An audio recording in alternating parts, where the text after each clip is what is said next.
Baik, terima kasih kepada Bapak-Bapak Dewan Juri atas jawabannya. Saya sudah mengumpulkan 3 pertanyaan berikutnya terkait panduan teknis dan mekanisme pendaftaran. Pertanyaan dari Ahmad Yoga dari tim Garuda UNY. Mohon maaf Bapak atau Ibu, saya Ahmad Yoga dari tim Garuda UNY. Saya ingin bertanya, mohon maaf untuk 24 tim pemilihan hasil virtual technical inspection. Apakah 24 tim tersebut termasuk urban dan prototype dan semuanya kategori energi? Jadi fokus pertanyaan ini adalah pembagian proporsional dari 24 tim yang lolos ke tahap final. Selanjutnya ada pertanyaan kedua dari anonymous attendee. Untuk yang melakukan pendaftaran registrasi perguruan tinggi itu adalah operator dari perguruan tinggi atau dari tim. Nah, pertanyaan terakhir itu dari Muhammad Arindra Hardiansyah. Assalamualaikum, selamat siang Bapak. Saya Muhammad Arindra dari kampus Polinema PSD KU Kediri. Pada slide alur pendaftaran disebutkan bahwa salah satu syarat untuk mengikuti KMAE yaitu memiliki video inspeksi, yang mana syarat tersebut memiliki bobot penilaian 40%. Apabila tim kami masih baru berdiri dan dalam tahap manufaktur dan proses pembuatan desain laporan, apakah tim kami dapat mengikuti KMAE tahun ini? Terima kasih. Baiklah, itu 3 pertanyaan untuk sesi ini. Bisa dijawab kepada Bapak-Bapak Dewan Juri, saya persilakan.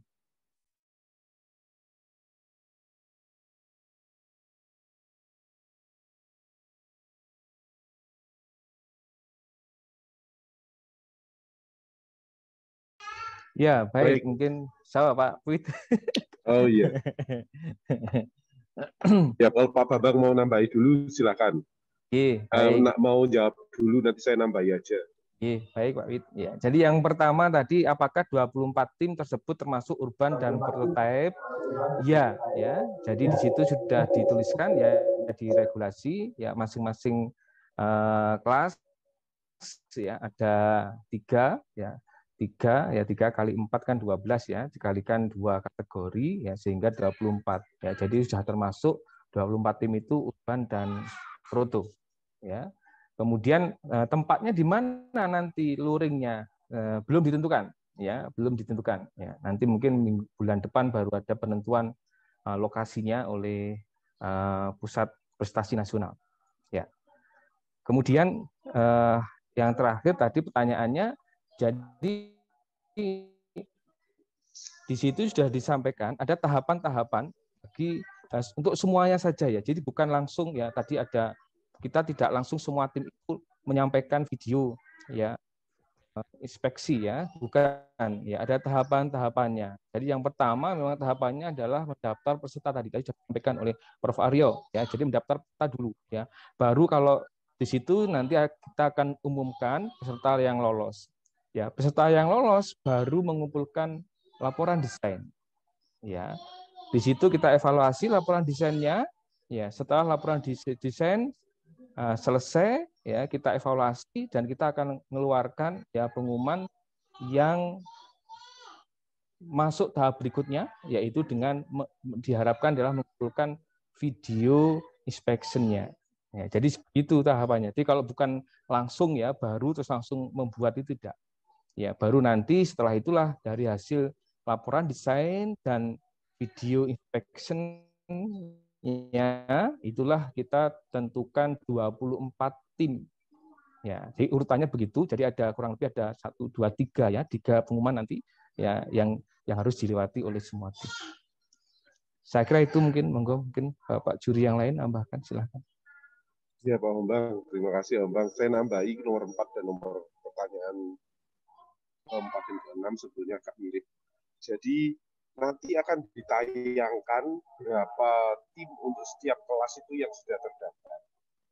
berapa tim tiap kelas yang sudah terdaftar. Jadi ini kesempatan untuk tim-tim baru karena atau tim-tim yang selama ini belum pernah juara gitu ya, supaya jeli milih kelas dan kategori dan kelas bahan bakar yang dipilih gitu.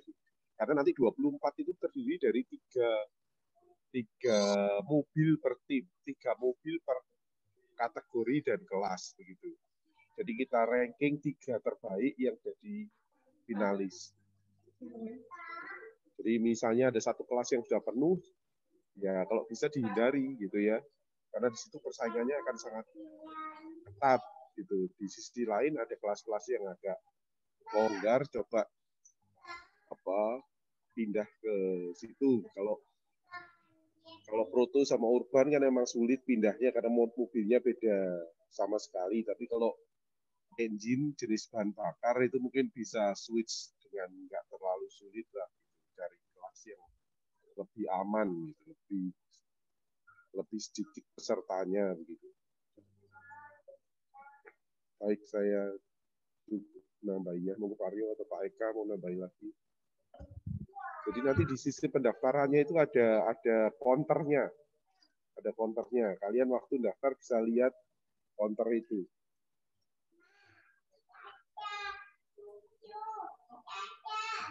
Halo,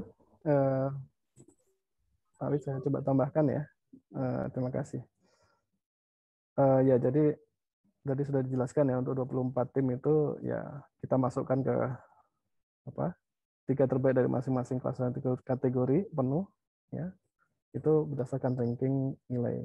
Ya, tadi sebutkan laporan desain kendaraan 60% dan juga 40% dari video. Kemudian tadi ada yang saya terakhir dulu ya.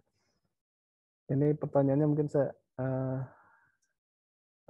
yang coba saya pahami adalah gini. Jadi nanti setelah Anda membuat laporan desain dan diumumkan menjadi 48 tim terbaik, maka setelah itu Anda membuat video technical inspection.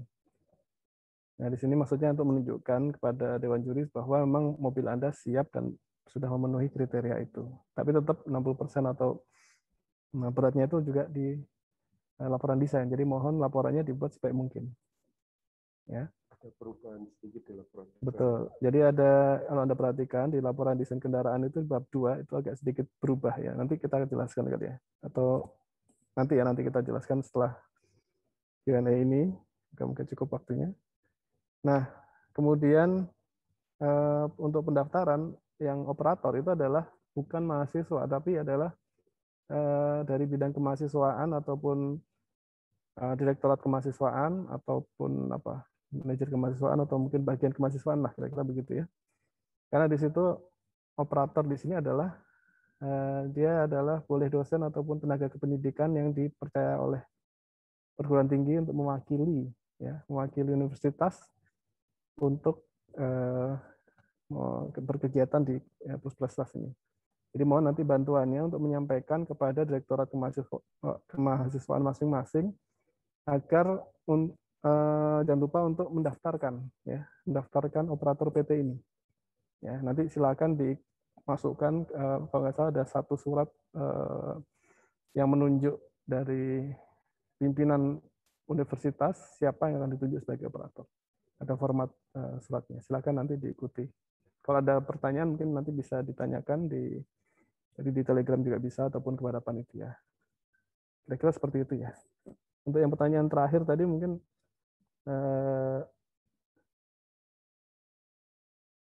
kelihatannya yang saya tangkap ya tadi laporan desain harus jadi dulu, kemudian nanti dipilih, lalu setelah itu Anda buat video technical inspection. Jadi jangan buat dulu.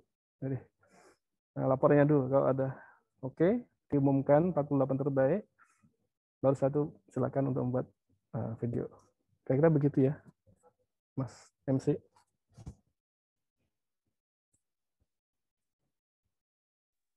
Baik, terima kasih atas jawabannya kepada Bapak-Bapak Dewan Juri.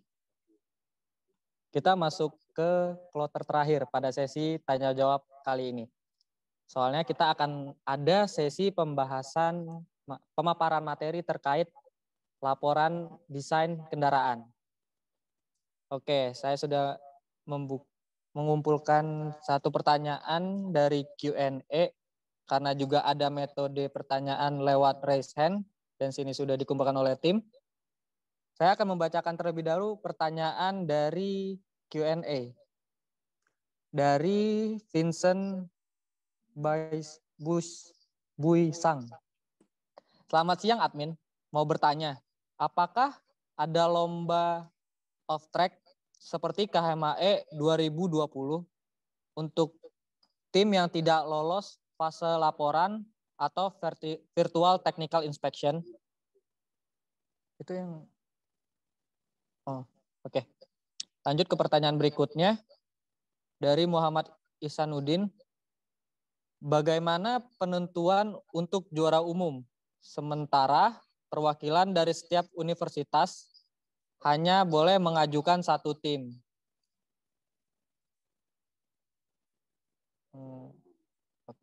Sama itu ya. Ini saya memberikan kesempatan kepada sobat prestasi yang melakukan pertanyaan dengan metode raise hand kepada Didi. Dipersilakan untuk on mic dan mengajukan pertanyaan secara langsung.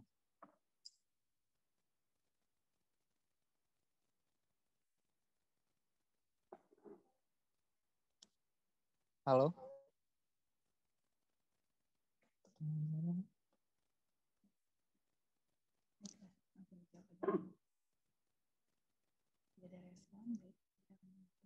Baik, sepertinya tidak ada respon seperti dari Didi. Mungkin dibaca pertanyaan berikutnya yang terdata di kolom Q&A. Ini ada pertanyaan dari secara anonimus. Mengapa harus 5 orang saja? Padahal tahun-tahun sebelumnya itu 7 orang. Akan tetapi 3-5 orang saja yang bisa di dalam pedok. Sisanya di luar pedok. Mohon dijawab. Itu 3 pertanyaan pada sesi ini.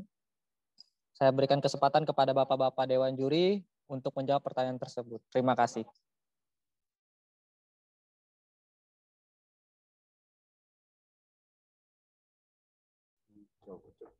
Iya. Oke. Baik, terima kasih. Saya coba bantu jawab ya untuk yang pertanyaan off track ya. Untuk off track memang belum kita pertimbangkan ya untuk apakah akan ada penghargaan seperti yang di tahun yang sebelumnya ya gitu ya. Ataukah ada ya. Nanti ya sambil berjalannya waktu nanti kita lihat ya. Kemudian untuk juara umum juga sama juga ya, kelihatannya memang karena ini mewakili universitas satu ya, rasanya juga tidak ada ya juara umum gitu. Mungkin ada jumlah anggota tadi sebenarnya sudah dijelaskan oleh Pak Eka ya, sudah cukup jelas. Jadi mohon, ini effort kita juga cukup besar ya di situasi seperti sekarang ini untuk melakukan offline ya.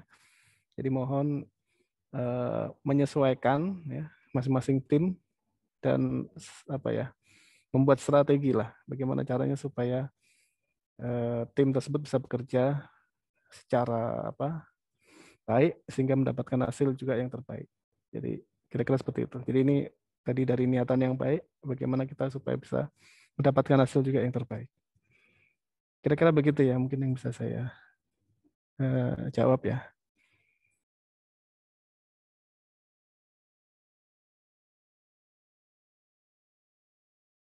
Yang 5 dan 7 tadi Pak Aryo? Tetap 5 saja kan ya? Iya, tetap 5 Pak Eka. Ya, jangan dibandingkan dengan sebelumnya deh, karena juga tidak relevan, kondisinya kan berbeda. Kalau semakin banyak orang ada di tempat off track nanti, di tempat lomba nanti, berarti kan membuat kerumunan. Setelah dihitung tim esensial itu apa, ya tim esensial itu diputuskan hanya 5 orang, bukan 7 orang seperti lomba biasanya. Mohon diingat bahwa ini lomba tidak biasa. Makanya nanti kita itu harus sering-sering berdoa supaya pandeminya segera selesai.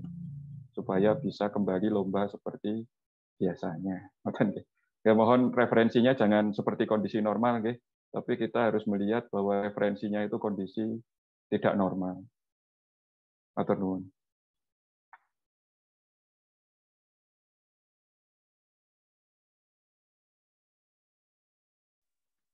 Baik, terima kasih kepada Bapak-Bapak Dewan Juri atas jawabannya. Kita akhiri sesi tanya jawab ini karena kita akan lanjut ke sesi pemaparan terkait teknis pembuatan laporan desain kendaraan yang akan disampaikan oleh Dewan Juri. Kepada Bapak Aryo, saya persilahkan. Oke, terima kasih.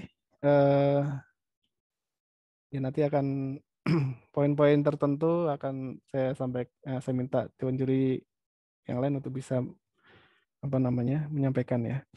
Sebenarnya ini semua sudah lengkap ya di pedoman yang sudah diupload oleh pihak Puskesmas dan juga kurang lebih mirip-mirip dengan laporan yang tahun lalu, tetapi kalau diperhatikan ada beberapa perubahan ya, ada beberapa perubahan. Tolong bisa dicermati, jangan sampai Anda membuat laporan yang lalu kemudian langsung aja di submit gitu ya, jangan. Coba tolong dilihat poin-poin yang nanti kita akan sampaikan. Jadi sistematika penulisannya ya untuk seluruh kategori dan khusus untuk IC ya atau motor pembakaran dalam gasolin, diesel dan etanol, maka sistematika penulisannya adalah seperti berikut. Yaitu bab 1, bab 2, bab 3. Nah, di sini bab 3 Anda menuliskan kriteria 1, 2, 3 dan pilihan A atau kriteria 4. Dan terakhir kriteria 6, seperti yang tahun lalu ya kurang lebih. Jangan sampai salah ya. Kemudian kesimpulan dan saran. Sedangkan untuk seluruh kategori dan juga urban dan prototipe, tapi untuk kelas motor listrik, maka sistematika penulisannya sama. Bab 1, 2, 3, kriteria 1, 2, 3, tapi di sini adalah pilihannya B, kriteria 5. Kemudian nanti ada kriteria 6, dan kesimpulan dan saran. Jadi seperti itu, seperti yang di tahun yang lalu ya. Saya akan jelaskan sedikit terkait pendahuluan, nanti setelah itu mohon Dewan Juri yang lain bisa menyampaikan. Kalau pendahuluan nilainya 10%. Ini berisi tentang problem statement perancangan kendaraan mobil hemat energi yang Anda rancang. Ceritakan capaian kendaraan Anda sampai saat ini, masalah yang terjadi misalnya, bagaimana berat kendaraan, rolling resistance, efisiensi engine, dan seterusnya. Setelah Anda lakukan evaluasi, bagian mana yang akan Anda perbaiki untuk mendapatkan peningkatan hasil capaian di tahun ini. Jadi problem statement, jadi pendahuluan problem statement, bukan cerita macam-macam itu ya. Coba ceritakan kira-kira dari kendaraan Anda itu Anda ada masalah apa, dan juga setelah dievaluasi kira-kira Anda ingin memperbaiki bagian mana. Oke. Nah, ini bab 2, mungkin saya mohon ke Pak Wid ya untuk bisa menyampaikan tentang pemodelan kendaraan. Baik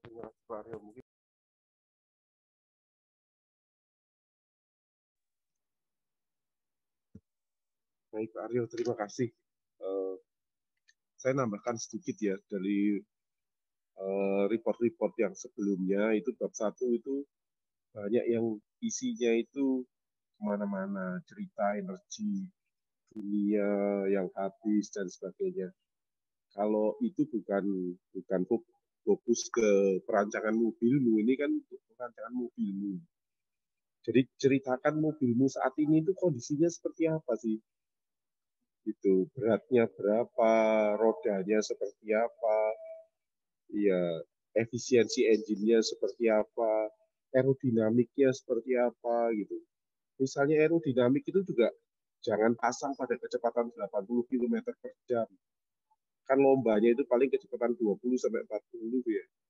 Jadi kalian uji bodinya itu juga pada kecepatan 20 sampai 40 aja, jangan sampai ke 80 atau kecepatan yang di luar range itu. Jadi yang diinginkan itu sebetulnya nggak cuma koefisien of drag, nggak cuma CD, tapi gaya drag-nya. Gaya drag itu tergantung kecepatan gitu ya. CD sendiri juga nggak konstan. Nah, efisiensi engine juga dipengaruhi tekanan ruang bakar. Artinya kalau torsimu kecil, maka efisiensinya pasti turun gitu. Jadi kamu harus punya grafik SFC itu yang isu efisiensi gitu ya. Kalau bisa gitu lebih baik, tapi ya sebisamu seberapa. Tapi cerita kondisi mobilmu itu seperti apa? Capaian sekarang berapa dan kenapa capaiannya segitu? Kemudian apa yang ingin kalian perbaiki gitu ya. Itu intinya bab 1. Nah, bab 2 ini perhitungan rinci mengenai bab 1-nya tadi. Jadi situ ada aerodinamik, ada rolling resistance. Saya pakai masker ini nggak senafas saya. Maaf, saya pakai masker KN95 ini berat sekali nafasnya ternyata. Jadi yang detail. Jadi misalnya rodamu itu jenis apa, rolling resistance-nya berapa, tolong dites begitu ya. Berat kendaraan terkait gravitational inersia dan gravitational force kalau dia nanjak misalnya. Itu seperti apa? Yes. Terus torsi di roda dihitung berdasarkan transmisi dan karakteristik engine gitu ya. Ya itu kalian harus tahu semua. Baru kamu bisa ngitung sebetulnya. Dan hitungannya itu terkait juga dengan kecepatan kendaraan. Jadi kalau dari berhenti kemudian jalan itu akan mengatasi inertia force yang besar. Jadi beban engine yang besar itu di inertia force. Itu nanti kalau sudah kecepatan tinggi, aerodynamic force-nya yang jadi dominan misalnya gitu. Rolling resistance-nya mulai muncul gitu. Ya, jadi pemodelan drivetrain itu ya, torsi di roda kendaraan dikaitkan dengan specific fuel consumption yang merupakan fungsi torsi dan RPM engine. Kemudian torsi di roda kendaraan listrik juga caranya dihitung dengan seperti itu. Jadi kamu harus tahu karakteristik motor listrikmu. Pada beban sekian, RPM sekian itu butuh arus berapa misalnya. Itu kamu harus punya supaya bisa menghitung ini. Lanjut, Pak. Ya, kalau yang motor bakar, perhitungan specific fuel consumption sebetulnya bukan perhitungan ya, tapi data percobaan mengenai specific fuel consumption. Jadi specific fuel consumption itu fungsi dari RPM, fungsi dari torsi, fungsi RPM torsi ya. Jadi dia berupa gambar isu efisiensi begitu. Nah, dari gambar itu kamu bisa menghitung transmisi yang optimal untuk mobilmu itu seperti apa, tergantung lintasan yang mau ditempuh.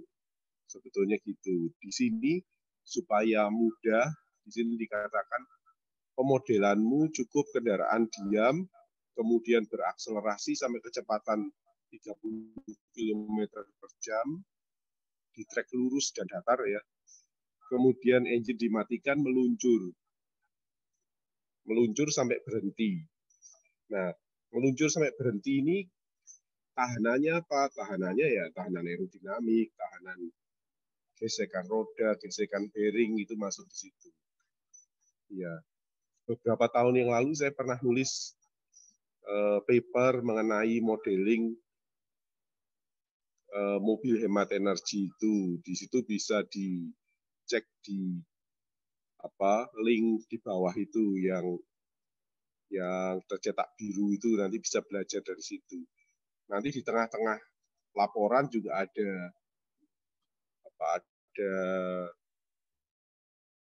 workshop lanjutan ya. Kalau kamu masih belum masih ada yang perlu ditanyakan, bisa ikut workshopnya. Gitu Pak Rio, balik ke Pak Rio mengenai bab 3.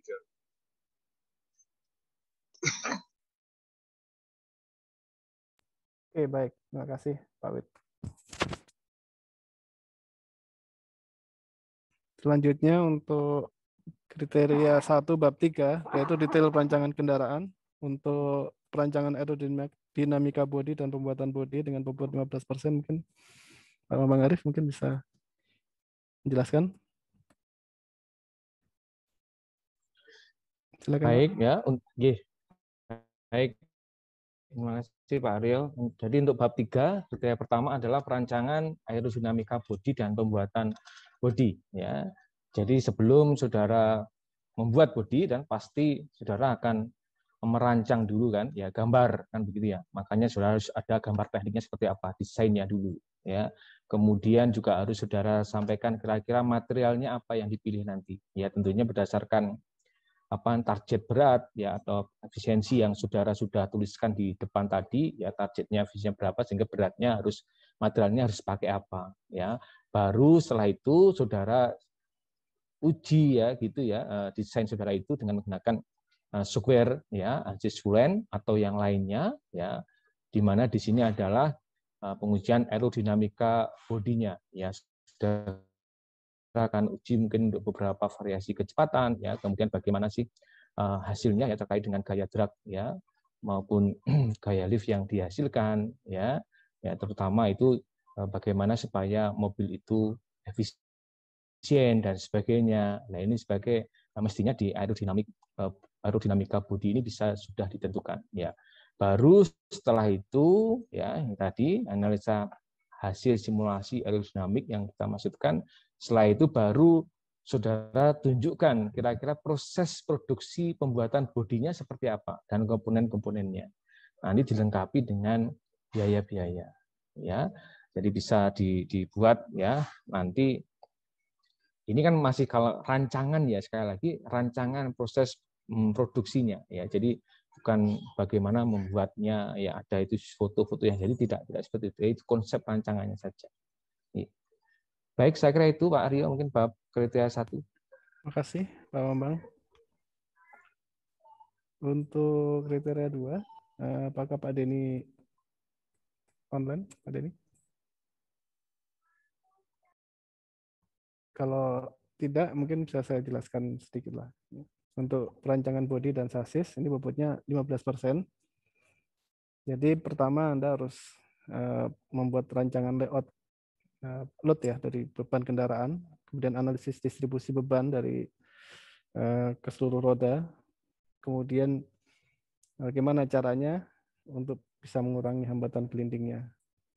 Jadi coba dibuat rancangannya, kemudian untuk perancangan sasis, bahannya, gambar teknik, kemudian uji kekuatan statis dinamis dengan FEM, itu Anda lakukan untuk melihat kekuatan dari sasis tersebut ya. Nah di sini kalau dia sasis itu menempel pada bodi, maka ini harus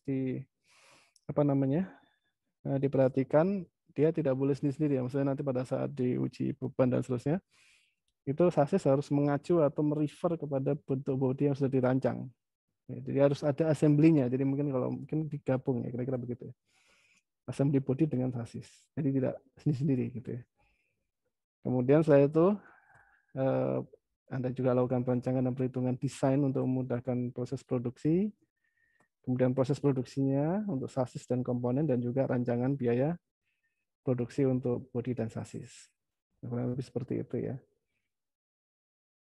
Oke. Kemudian kriteria 3 untuk rancangan sistem kemudi dan pengereman. Mungkin Pak Wid bisa menjelaskan.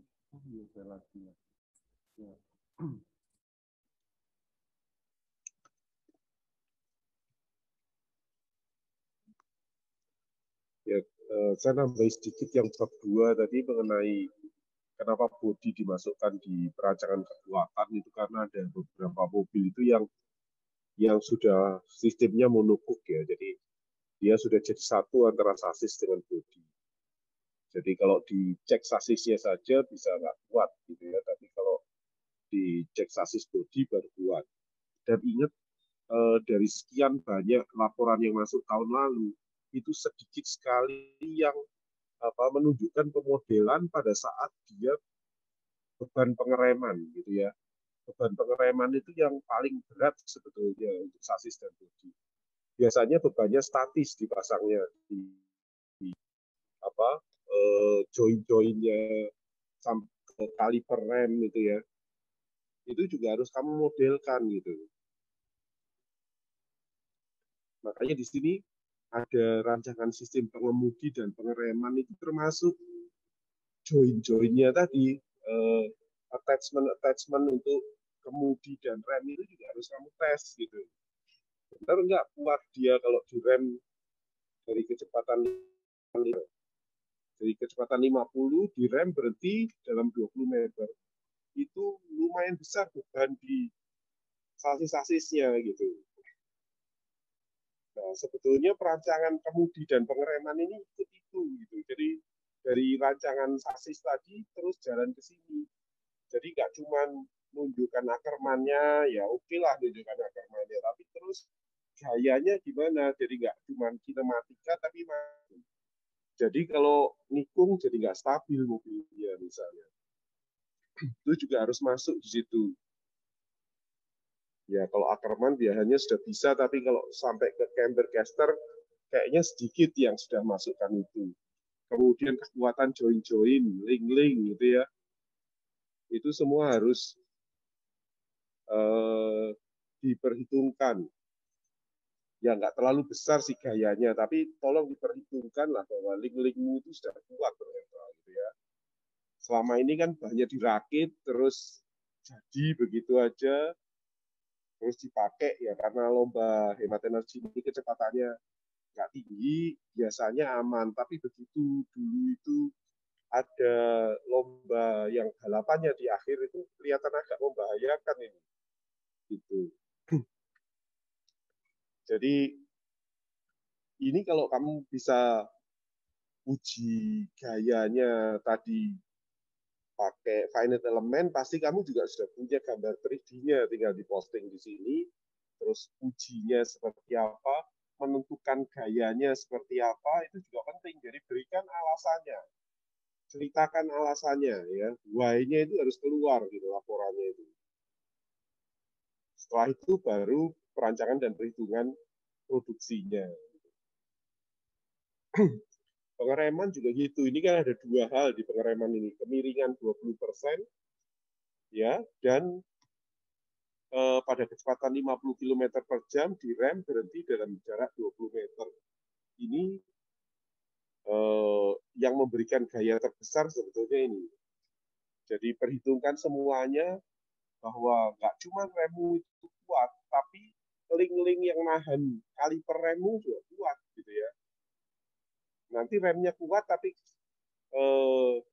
penahan kalipernya yang copot gitu kan, bahaya juga ya. Remnya kalau bisa pakai yang paling gampang sebetulnya pakai rem mobil. Rem mobil itu kan serial. Tapi kalau kamu mau pakai rem yang double piston juga boleh. Double piston sebetulnya biasa dipakai di mobil balap. Kalau mobil biasa itu serial supaya enteng remnya. Ya jangan pakai rem yang terlalu kecil. Beberapa tim pakai remnya itu masternya dari punyanya motor, karena masternya motor itu hanya untuk melayani satu kaliper. Kalau dipasang 2 kaliper sudah nggak cukup sebetulnya volumenya. Jadi masternya juga harus diperhitungkan besarnya itu cukup untuk menyuplai dua kaliper gitu ya. Kan ini biasanya remnya itu front sendiri, rear sendiri gitu ya. Front satu master, rear satu master. Kalau di mobil, masternya mobil itu serial. Jadi satu master isinya front sama rear. Kalau mau pakai double kayak balancing bar gitu, remnya balancing bar untuk mobil balap itu ya sendiri-sendiri. Tapi tolong dihitung volume masternya itu harus cukup untuk nyuplai ke 2 kaliper. Karena kalau ngambil dari motor, satu kalipernya, satu masternya motor itu cuma nyuplai 1 kaliper gitu. Jadi nggak cukup biasanya. Terus di sini ada, kalau nggak salah, ini ada nggak ya? Di mobil hemat energi ini kan Kalau rem gesek sedikit aja pasti boros bahan bakarmu, energimu pasti boros kalau remnya gesek. Nah, itu banyak tim yang apa remnya itu dikendori gitu ya, dikendori.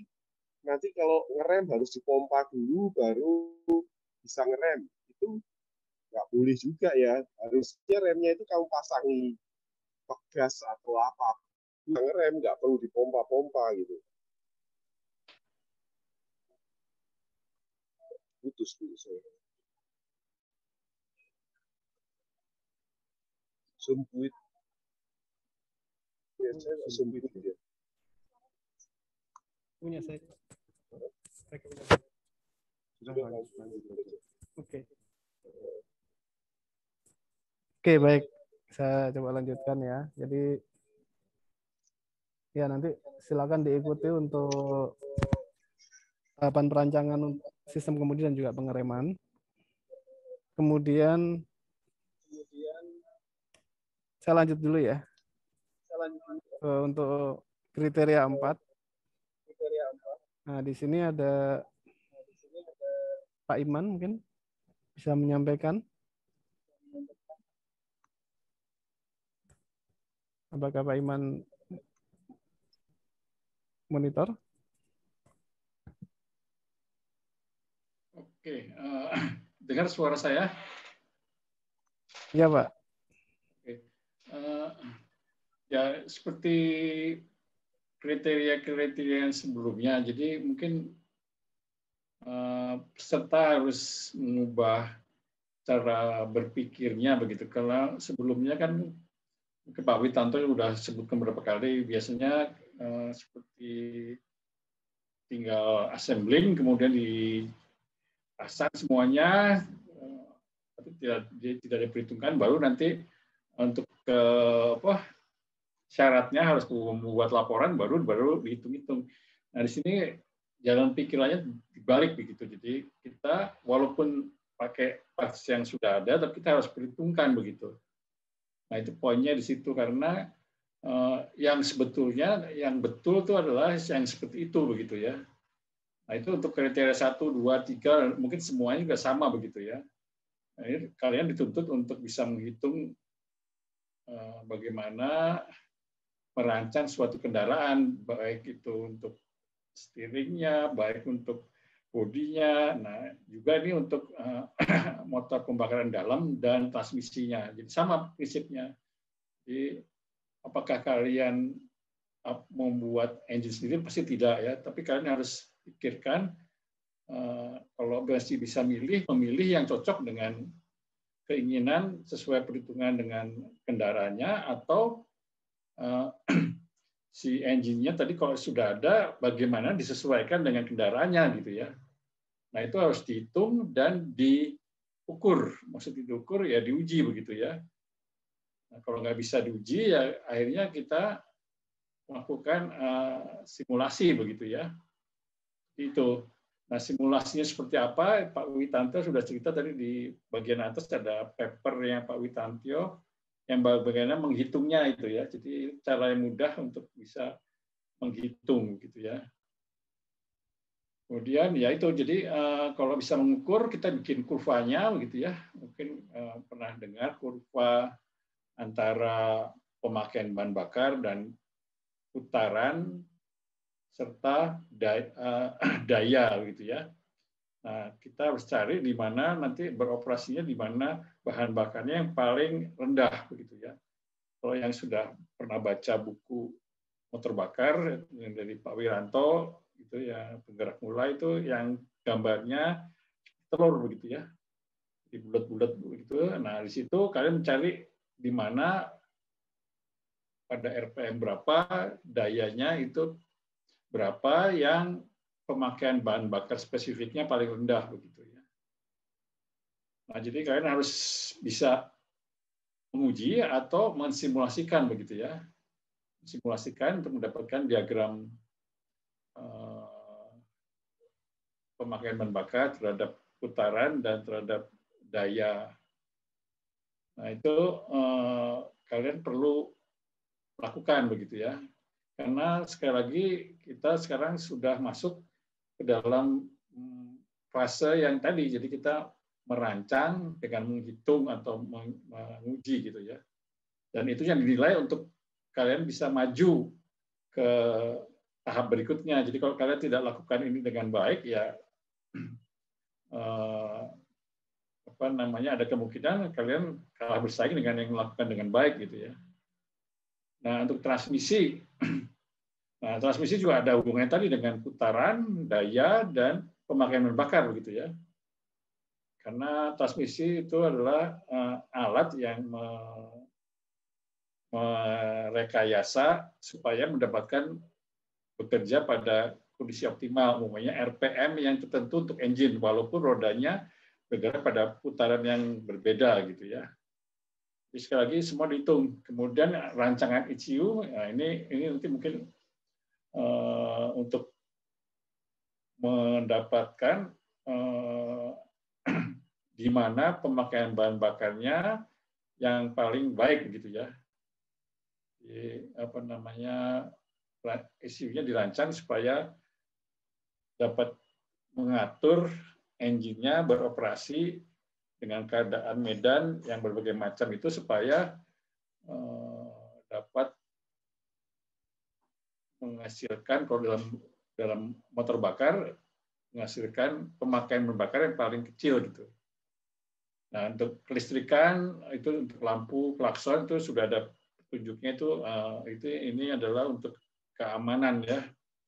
Jadi kita harus lihat gimana rancangan kelistrikannya supaya tidak membahayakan dan juga mungkin tidak boros menggunakan energi begitu ya. Oke, berikutnya ini juga dalam rangka safety ya. Jadi semua kalian harus lengkapi, itu ada aturannya semua, kita tidak lihat di buku petunjuk gitu ya. Safety belt-nya harus yang 5 titik. Kemudian perancangan dan perhitungan desain memudahkan untuk produksi. Nah, itu bisa dipikirkan nanti kalau merancangnya tidak bisa diproduksi, ya sulit nanti menyulitkan pada pembuatannya gitu. Jadi perlu juga mensinkronkan antara perancangan dengan nanti diproduksinya bagaimana. Kemudian ini rancangan proses modifikasi engine dan proses produksi sistem transmisi tenaga dan komponen-komponennya. Jadi seperti saya katakan tadi, kalian sebagian besar tidak membuat engine, jadi kalian mengadaptasi atau memodifikasi engine supaya cocok dengan rancangan yang kalian sudah peroleh, mulai dari depan, dari aerodinamik dan seterusnya, agar cocok begitu ya. Itu harus engine-nya akhirnya dimodifikasi. Kemudian yang terakhir hitung berapa biayanya begitu. Mungkin itu Pak Aryo, sementara kriteria 4 mungkin nanti kalau untuk mobil listrik kriteria 5 itu bagiannya ya. Pak Eka. Terima kasih. Baik. Terima kasih Pak Iman atas penjelasannya. Kita lanjut ke kriteria 5 yaitu motor listrik dan sistem kontrol. Ya, bobotnya juga 15%. Saya persilakan Pak Eka untuk bisa menjelaskan. Oke, terima kasih. Jadi untuk motor listrik itu pada dasarnya sama saja dengan untuk motor bakar, yang dinilai itu mengapa Anda melakukan sesuatu. Jadi contoh, mengapa Anda memilih menggunakan, saya gambar bawah saja, tuh nggak kelihatan ya. Nih, pakai motor ini misalnya.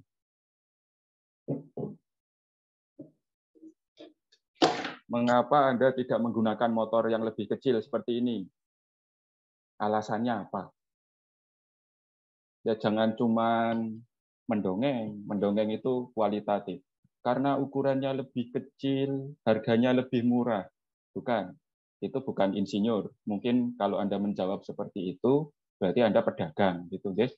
Nah, yang kami inginkan adalah jawaban-jawaban insinyur. Insinyur itu adalah orang yang bisa merancang. Merancang itu artinya Anda tahu ukuran. Dalam bahasa mungkin bahasa yang lain gitu, Anda tahu kodok, kodar. Maaf, kodar. Kodar itu kadar. Kalau Anda tidak tahu kadar, ya berarti bukan insinyur.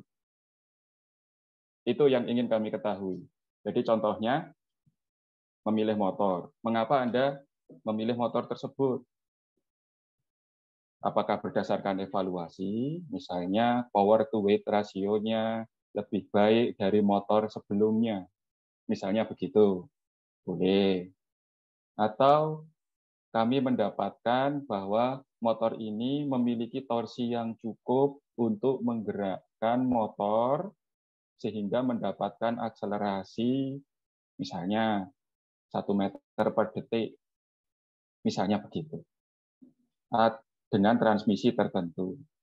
Atau motor ini mudah dikendalikan hanya dengan menggunakan 6-step commutation. Tidak perlu field-oriented control. Boleh. Ya, jadi di situ diberi hitungan. Jangan menuliskan persamaan untuk menghitung torsi adalah ini, tapi tidak pernah dipakai. Yaitu namanya Anda melecehkan dewan juri. Ya. Dikira dewan juri tidak tahu cara ngitung torsi motor. Kami sudah lebih hafal tentang cara menghitungnya. Ya silahkan Anda terapkan. Misal mobil Anda beratnya 50 ton misalnya. Enggak mungkin. Mobil Anda dan penumpang beratnya 100 kilo, 120 kilo. Misalnya, itu juga enggak mungkin. Kemudian didesain untuk tanjakan 5% dengan percepatan tertentu. Berapa torsi yang dibutuhkan, silahkan dihitung. Bisa nggak motor yang dihasilkan untuk mengangkat motor tersebut? Nah, hitungan-hitungan yang demikian yang perlu kami beritahu. Jadi ini hanya contoh, ya. Contohnya berapa torsi maksimum, berapa daya maksimum. Perlukah Anda melakukan modifikasi? Nah, kalau dijawab perlu, itu alasannya apa? Misal, Anda beli motor OS seperti ini dayanya 1,5 kW, tapi tegangannya 36. Nah, Anda memodifikasi supaya dapat menghasilkan tegangan 48, karena baterai Anda 48. Ini artinya, flux volt per hertz-nya agar dijaga sama, kan? Berarti jumlah lilitannya diganti menjadi lebih banyak. Nah, Anda harus ngitung. Jumlah lilitan baru adalah 10. Dari jumlah lilitan lama, 8. Kenapa bisa dapat 10? Karena rasio volt per hertz-nya dijaga konstan. Nah, informasi ini menunjukkan bahwa Anda bisa mendesain. Bukan cuma mengatakan, karena jumlah lilitannya semakin banyak, semakin baik. Ya kalau gitu 100. Kenapa enggak 200? Dan seterusnya. Oke. Kemudian masalah controller, ini selalu menjadi masalah buat kendaraan listrik. Silahkan mendesain kontrolernya sendiri. Apakah boleh beli modul, Pak? Modulnya, asal jangan modul keseluruhan, boleh. Misal contoh modul. Arduino itu kan modul, ya? Boleh dipakai. Kalau ada yang punya modul switcher, power supply, apakah boleh dipakai? Boleh. Nanti semua modul-modul itu disatukan dalam sebuah PCB jadi satu. Nah, PCB tersebut diberi cap universitas dan nama kelompok Anda sebagai bukti bahwa Anda lah yang menyatukan modul-modul tersebut. Oke. Jadi, tapi kalau Anda beli sebuah modul jadi, terus diberi nama perusahaan diberi nama tim Anda, ya mohon maaf, saya tahu. Karena saya tahu semua evaluation board, hampir semua evaluation board yang tersedia. Itu nanti kalau ada kecurangan seperti itu, diskualifikasi. Oke, seperti itu kira-kira Pak Aryo. Terima kasih. Ini ada sedikit lanjutannya nih, Pak Eka. Sedikit. Oh, ada lanjutannya lagi. Oh, nggih, transmisi tadi ada hubungannya dengan yang torsi, nggih. Karena torsi motor itu belum tentu cocok dengan RPM dan kondisi real dari mobil Anda, maka biasanya diperlukan transmisi. Apakah transmisi Anda perlu gigi 1, gigi 2? Kalau perlu, dia mohon ada hitungannya. Hitungan real, ya. Jangan cuma menunjukkan persamaannya sebagai berikut, tapi tidak pernah digunakan untuk ngitung. Ya, sekali lagi saya sampaikan, kalau Anda melakukan itu, namanya pelecehan terhadap Dewan Juri. Oke, jelaskan konstruksi sistem penerus daya. Gitu, ya. Apakah Anda dengan direct drive atau pakai belt misalnya. Kemudian rancangan untuk keamanan dan keselamatan, ya, sistemnya ada fuse-nya, bagaimana cara menghitung fuse-nya, dan lain sebagainya. Begitu. Oke. Kemudian ada biaya produksi. Ya, biaya produksi ini ketepatannya terus terang kami menghitung menggunakan engineering judgment, ya. Tapi saya insya Allah, ya, tidak akan merugikan Anda masalah perhitungan biaya. Selama masuk akal, logis, ya tentu akan mendapatkan nilai yang tinggi. Begitu kira-kira Pak Ari. Makasih. Terima kasih Pak Eka atas penjelasannya.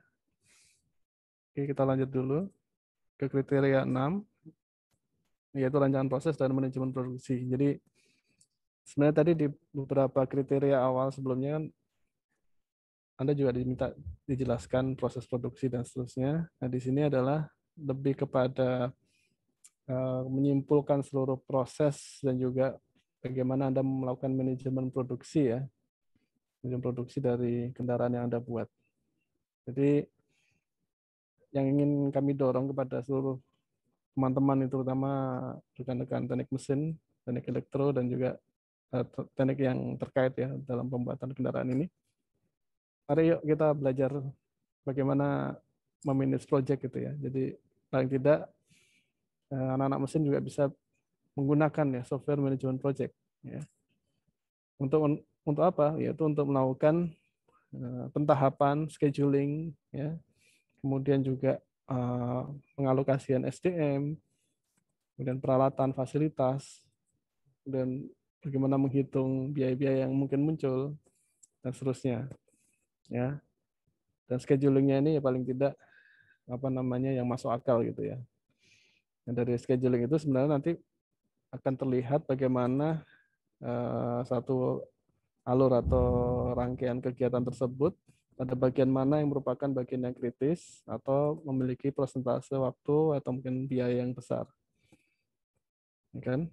Jadi atau resource yang besar. Nah, coba Anda lakukan analisis, ya. Anda hitung, Anda perkirakan mulai dari SDM, fasilitas, peralatan, biaya, dan seterusnya untuk secadang bahan, proses produksi, dan proses assembly, dan sampai pada proses testing. Nah, di sini sebenarnya Anda bisa nanti melakukan analisis seluruhan, ya. SDM yang paling banyak itu di bagian pembuatan apa, fasilitas itu dipakai itu untuk apa, yang paling besar, peralatan, biaya-biaya yang paling besar itu pada bagian apa.